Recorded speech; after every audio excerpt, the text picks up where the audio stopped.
복음 이야기 구원과 유료 입장권. 요한계시록 5장 9절 그들이 새 노래를 불러 이르되 두루마리를 가지시고 그 인봉을 떼기에 합당하시도다. 일찍이 죽임을 당하사 각 족속과 방언과 백성과 나라 가운데에서 사람들을 피로 사서 하나님께 드리시고 1. 노력하지 않으면 잃는다. 포베스라는 인터넷 사이트에서 세계적 부자들의 자녀 교육법에 대해서 다루었는데 몇 가지 소개하겠습니다.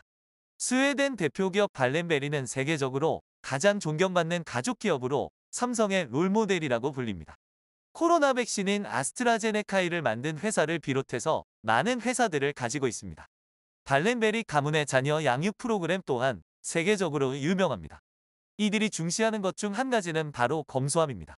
가령 여름에는 정원의 잡초를 뽑고 가을이면 갈퀴질을 하는 등 집안일을 거들게 하며 형이나 언니의 옷을 대부분 물려 입고 용돈을 받으면 상당 부분은 저축하게 합니다.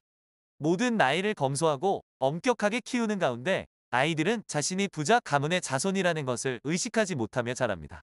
전 세계 매출 1위 기업인 월마트의 창업자 샘 윌턴은 자신이 가졌던 돈과 노동의 가치를 자녀들에게 물려주기 위해 노력했습니다. 그는 자녀들이 가게에 나와서 일하게 하면서 그 대가로 용돈을 주었고 자녀들이 사치하지 않고 자라도록 절약의 가치를 강조했습니다. 누구보다 싼 가격으로 소비자에게 상품을 공급하겠다는 유통혁명을 일으킨 데는 그의 절약 정신이 바탕에 깔려 있습니다. 그리고 자녀들에게 부자라는 특권의식을 갖지 말라고 가르쳤기 때문에 자녀들은 부자라는 티를 내지 않고 살아가게 됐습니다. 우리나라에서도 500년간 부를 유지했던 경주 최부자 가문이 있습니다. 그들이 수세기 동안 부를 유지할 수 있었던 이유로 유쿤이라는 가훈을 꼽습니다. 그중 눈여겨보아야 할 것이 있습니다. 며느리는 3년간 무명옷을 입어라는 것입니다. 옛날에는 부잣집 여인들은 화려하고 값비싼 비단옷을 입었고 평민들은 무명옷을 입었지만 며느리들이 물욕에 눈멀지 않도록 일찌감치 검소함을 몸에 익히게 하려는 의도였을 것입니다. 또 며느리들이 가문의 대를 이어 손자녀들을 양육하기 때문에 어머니가 자녀들에게 모범을 보이고 자녀들을 검소하게 잘 양육할 수 있도록 하려는 깊은 뜻이 내포되어 있는 것입니다. 핵심은 자녀에게 절약을 가르치고 사회적 책임을 다하도록 교육하는 것입니다. 이것은 다른 말로 하면 세상에는 공짜가 없으니 노력하고 애쓰지 않으면 아무리 많은 부도 사라지고 만다는 것을 깨닫게 하는 것입니다. 이 세상에 공짜는 없다. 조금 더 복음적인 이야기를 하겠습니다. 세상에 공짜는 없다는 것입니다. 우리는 흔히 복음을 공짜라고 생각합니다. 내가 지불한 것이 없으니 당연히 내가 받은 구원은 공짜입니다. 그러나 하나님의 입장에서는 결코 공짜가 아닙니다. 유명한 가수들이나 예술가들의 공연에 무료 입장권이 있기도 하지만 입장권은 무료지만 시나 어떤 단체에서 이미 그 비용을 지불했기에 무료 입장이 가능합니다. 많은 콘서트에서 비싼 입장권을 판매합니다. 찬양 집회를 공짜지만 위러브라는 찬양팀은 가끔 자신들의 집회에 유료로 입장권을 판매합니다. 판매 수익금으로 찬양 사역을 제대로 해보겠다는 것입니다.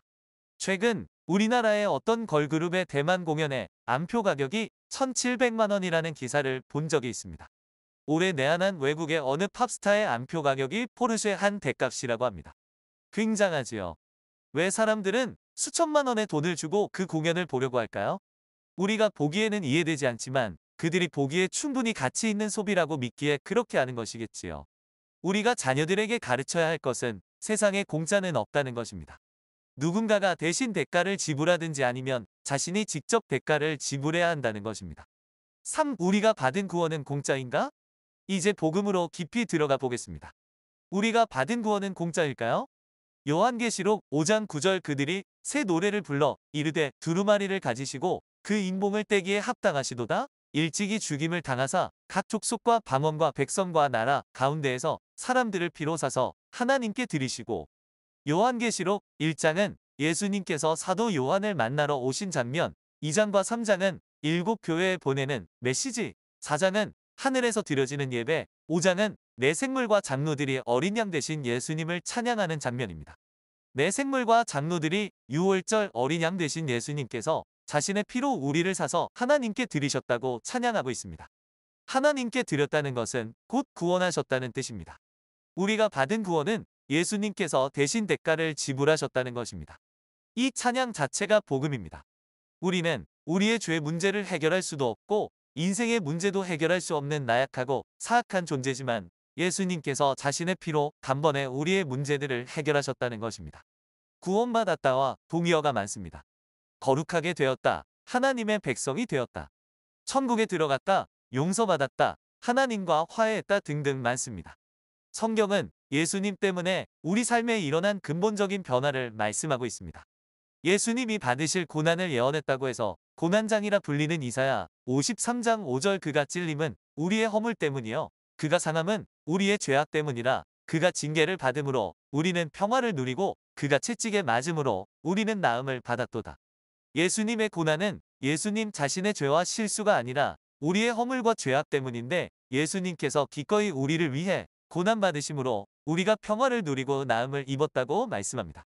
구원받은 사람은 이 때문에 당연히 예수님을 믿고 사랑까지 하는 것입니다. 삼위 하나님의 협력하심과 수고하심. 성자 예수님의 희생 뒤에는 성부 하나님의 사랑이 있습니다.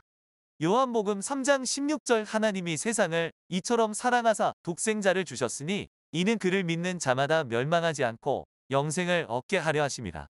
이뿐 아니라 성령 하나님도 함께 하십니다.